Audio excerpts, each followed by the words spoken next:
Post mortem ಸರಗೂರಲ್ಲಿತ್ತು, ಕೋಟೆಲಿತ್ತು. Post mortem ಅಲ್ಲೇ ಮಾಡ್ಬೋದಾಯಿತು. ಮಿನಿಸ್ಟ್ರು ನೋಡಬೇಕು ಅನ್ನೋಕ್ಕೋಸ್ಕರ ನಮ್ಮಪ್ಪ ರೈತ ಸಾವಾಗಿರೋದು, ಹುಲಿ ದಾಳಿನ ಸಾವಾಗಿರೋದನ್ನ ಮೈಸೂರಿಗೆ ಕರ್ಕೊಂಡ್ಬಂದಿದ್ದಾರೆ. ಮೈಸೂರು ತಗೊಬಂದು ಇನ್ನೂ ಮಿನಿಸ್ಟ್ರು ತೋರ್ಸಕ್ಕೆ, ಮಿನಿಸ್ಟ್ರು ನೋಡಬೇಕು ಅನ್ನೋದು ಇದ್ರೆ ಅಲ್ಲೇ ಬಂದು ನೋಡ್ಬೋದಾಯಿತು. ಅವ್ರಿಗೆ ತೋರ್ಸೋಕ್ಕೋಸ್ಕರ ಇಲ್ಲಿ ಕರ್ಕೊಂಡ್ಬಂದಿದ್ದಾರೆ ಮಿನಿಸ್ಟ್ರನ್ನ. ನಾವು ಅದನ್ನೇನು ಕೇಳ್ತಿಲ್ಲ. ಅವ್ರ ಪರಿಹಾರನೂ ಬೇಡ, ಅವ್ರ ಚೆಕ್ಕು ಬೇಡ, ಮಿನಿಸ್ಟ್ರು ಬಂದು ನೋಡೋದು ಬೇಡ. ನಮ್ಮ ಅಪ್ಪನ ನನ್ನ ಕೈ ಕೊಟ್ಬಿಟ್ಟು ಸಾಕು, ನಾನು ಕರ್ಕೊಂಡು ಹೋಗ್ತೀನಿ. 40-50 ಕಿಲೋಮೀಟರ್ ನಮ್ಮ ಅಪ್ಪನ ಶವ ತಗೊಂಡು ಇಲ್ಲಿ ಕರ್ಕೊಂಡ್ಬಂದಿದ್ದಾರೆ ಮಿನಿಸ್ಟ್ರು ನೋಡೋಕ್ಕೋಸ್ಕರ. ನಮ್ಗೆ ಆ ಅವಶ್ಯಕತೆ ಇಲ್ಲ. ನಮ್ಮ ಅಪ್ಪನ ನನ್ನ ಕೈ ಕೊಟ್ಟರೆ ಸಾಕು, ಅವ್ರ ಪರಿಹಾರನೂ ಬೇಡ, ಚೆಕ್ಕು ಬೇಡ. ಮಿನಿಸ್ಟ್ರು ಏನೋ ಒಂದು ಫಂಕ್ಷನ್ ಇತ್ತು, ಸರಗೂರು ತಾಲೂಕು ಬಂದಿರೋ, ಜಸ್ಟ್ 12 ಕಿಲೋಮೀಟರ್ ಅಷ್ಟೇ. ನೋಡಬೇಕು ಅನ್ನೋರು ಇದ್ದಿದ್ರೆ ಬಂದು 12 ಕಿಲೋಮೀಟರ್ ಬಂದು ನೋಡ್ಬೋದಾಯಿತು. ಈಗ ಅದು ನೋಡೋಕ್ಕಲ್ಲ, ಏನು ಬರೋಕ್ಕಾಗಿಲ್ವೋ, ಏನೋ ಏನಿತ್ತು ಅನ್ನೋ ಗೊತ್ತಿಲ್ಲ. ನಮ್ಮ ಅಪ್ಪನ್ನೇ ಇಲ್ಲಿ ಕರೆಸ್ಕೊಂಡಿದ್ದಾರೆ ನೋಡೋಕ್ಕೋಸ್ಕರ.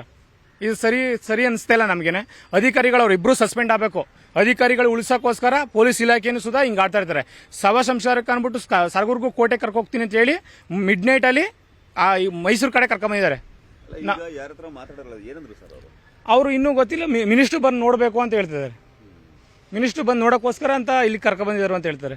ನಮ್ಗೆ ಅವ್ರ ಪರಿಹಾರನೂ ಬೇಡ ಸರ್, ಏನು ಬೇಡ. ನಮ್ಮ ಅಪ್ಪನ ನನ್ನ ಕೈ ಕೊಡಲಿ, ನನ್ನ ಕೂರು ಕರ್ಕೋಬೇಕು, ನಮ್ಮ ಅಮ್ಮ ಅವರೆಲ್ಲ ನೋಡಬೇಕು, ಅಷ್ಟೇ ನಾನು ಕೇಳ್ಕೊಳ್ಳೋದು. ಸರಗೂರಲ್ಲೂ ಇದೆ, HD ಕೋಟಲ್ಲೂ ಇದೆ. ತುಂಬಾ ಕೇಸಸ್ ಹಂಗಾಗಿ ಮಾಡಿದ್ದಾರೆ. ಇವ್ರಿಗೆ ಬೇಜವಾಬ್ದಾರಿ ಸರ್, ಇವ್ರ ರೆಸ್ಪಾನ್ಸಿಬಿಲಿಟಿನೇ ಇಲ್ಲ. ಇವ್ರಿಗೆ ಮಿಡ್ನೈಟಲ್ಲಿ ಕರ್ಕೊಂಡ್ಬಂದಿರೋದು.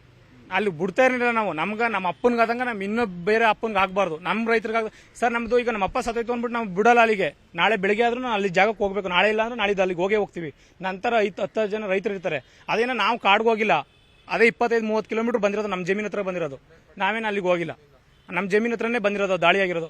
ನಮ್ಮ ಅಪ್ಪನಿಗಾದಂಗೆ ಇನ್ನು ಬೇರೆಯವ್ರಿಗೆ ಆಗಬಾರ್ದು, ಅಷ್ಟೇ ನಾವು ಕೇಳೋದು. ಅವ್ರ ಪರಿಹಾರನೂ ಬೇಡ, ಏನು ಬೇಡ. ಆ ಇಬ್ಬರು ಆಫೀಸರು ಸಸ್ಪೆಂಡ್ ಆಗಬೇಕು. ಬೇಜವಾಬ್ದಾರಿ ಮಂತ್ರಿನೇ ಸರಿ ಇಲ್ಲ. ಮಿನಿಸ್ಟ್ರ್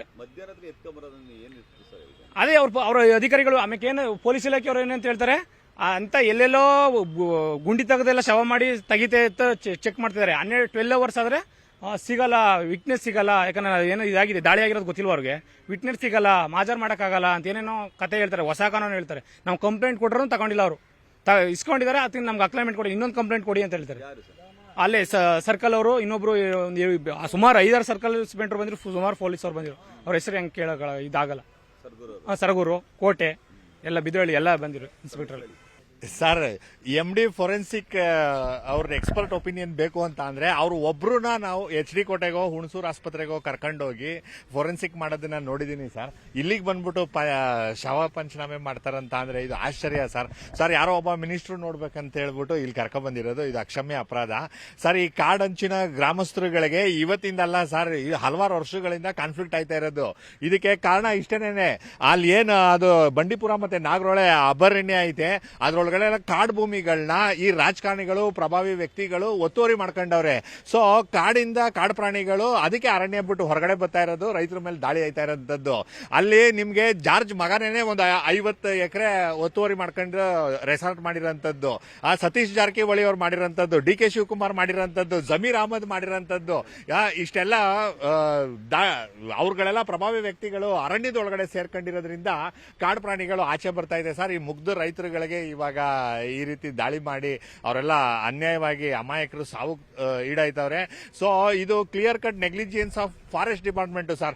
ಅಲ್ಲಿ ಲೋಕಲ್ ACF ಮತ್ತೆ RFO ಕರೆಕ್ಟ್ ಆಗಿ ಕೋಂಬಿಂಗ್ ಆಪರೇಷನ್ ಮಾಡಿ ಅವ್ರೇನು ಹುಲಿನ ಸೆರೆ ಹಿಡಿಯಕ್ಕೆ ಕೇಜಸ್ ಇಡಬೇಕಾಗಿತ್ತು, ಟ್ರ್ಯಾಪ್ಗೆ ಡ್ರೋನ್ ಬಳಸಬೇಕಾಗಿತ್ತು, 144 ಸೆಕ್ಷನ್ ನ ಜಾರಿ ಮಾಡಬೇಕಾಗಿತ್ತು.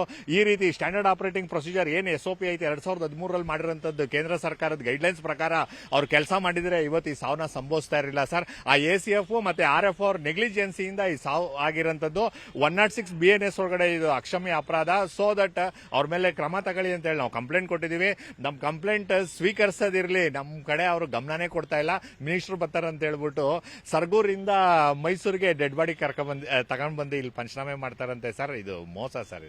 ನಿನ್ನೆ ಆಗಿರೋಂಥ ಘಟನೆ ನಿಜಕ್ಕೂ ಕೂಡ ಈ ದೇಶಕ್ಕೆ ಅನ್ನ ಹಾಕಂತ ರೈತನ ಜೀವಕ್ಕೆ ಬೆಲೆ ಇಲ್ವಾ ಅಂತ ನಮ್ಮ ಪ್ರಶ್ನೆ. ಸರಗೂರಲ್ಲಿ ಅರಣ್ಯ ಇಲಾಖೆ ಸಚಿವರು ಸರಗೂರಲ್ಲೇ ಇದ್ದು ಆ ಸ್ಪಾಟ್ಗೆ ಹೋಗಿ ಆ ವ್ಯಕ್ತಿನ ಮಾತಾಡ್ಸೋಕ್ಕೆ ಅವರಿಗೆ ಅರ್ಹತೆ ಇಲ್ಲ ಅಂತ ಹೇಳಿದ್ರೆ ಅವ್ರು ಸಚಿವರಾಗಿರೋಕ್ಕೆ ನಾಲಾಯಕ ಅಂತ ಈ ಸಂದರ್ಭದಲ್ಲಿ ನಾನು ಹೇಳೋಕ್ಕೆ ಇಷ್ಟಪಡ್ತೀನಿ. ಯಾಕೆ ಅಂತ ಹೇಳಿದ್ರೆ ಮಾದೇಶ್ವರನ ಬೆಟ್ಟದಲ್ಲಿ ಹುಲಿ ಸಾವಾಯಿತು. ಕಾನೂನು ಏನಿದೆ ಆ ರೈತನ ಮೇಲೆ ಕಾನೂನನ್ನ ಪ್ರಯೋಗ ಮಾಡಿದ್ರು, ಮಾಡಲಿ. ಇವತ್ತು ಯಾರ ಮೇಲೆ ನಾವು ಕಾನೂನು ಪ್ರಯೋಗ ಮಾಡಬೇಕು? ಇವತ್ತು ನಿಜವಾಗಿ ಹೇಳಬೇಕು ಅಂದರೆ ಈಶ್ವರ್ ಖಂಡ್ರೆ ಮೇಲೆ ಕೇಸ್ ಫಿಟ್ ಮಾಡಬೇಕು. ಈಗ ಆತನ ಮಗ ಹೇಳಿದ್ರು ನಮ್ಗೆ ಯಾವ ಪರಿಹಾರ ಬೇಡ ಅಂತ. ಇವತ್ತು ನಿಜವಾಗಿ ಹೇಳಬೇಕು ಅಂದರೆ ಈಶ್ವರ್ ಖಂಡ್ರೆ ಮೇಲೆ A1 ಅಂತ ಮಾಡಬೇಕು, A2 CCF ಮೇಲೆ ಮಾಡಬೇಕು, DFO ಮೇಲೆ ಮಾಡಬೇಕು, ACF ಮೇಲೆ ಕೇಸ್ ಫಿಟ್ ಮಾಡಬೇಕು, RFO ಇವರೆಲ್ಲರೂ ಕೂಡ ಅಲ್ಲಿದ್ದಂಥ ಆ ಭಾಗದಲ್ಲಿದ್ದಂಥ RFO ACF ಸಸ್ಪೆಂಡ್ ಆಗಬೇಕು. ಇದು ನಾನು ಹೇಳೋದು, ಯಾಕೆ ಕಾಡಂತೇಳಿ ರೆಸಾರ್ಟ್ ಮಾಡೋಕ್ಕೆ ಅನುಮತಿ ಕೊಟ್ಟಿದ್ದಾರೆ? ಯಾಕೆ ಕೊಟ್ಟಿದ್ದಾರೆ? ಕಾಡು ಪ್ರಾಣಿಗಳು ನಾಡಿಗೆ ಬರೋಕ್ಕೆ ಯಾಕೆ ಅವಕಾಶ ಮಾಡಿಕೊಟ್ಟಿದ್ದಾರೆ? ಯಾರು ರಕ್ಷಣೆ ಮಾಡೋಕ್ಕೆ ನೀವು ಸರ್ಕಾರದಲ್ಲಿ ಮಂತ್ರಿ ಆಗಿದ್ದೀರಿ? ರೈತನ ರಕ್ಷಣೆ ಮಾಡ್ತಾ ಇದ್ದೀರಾ?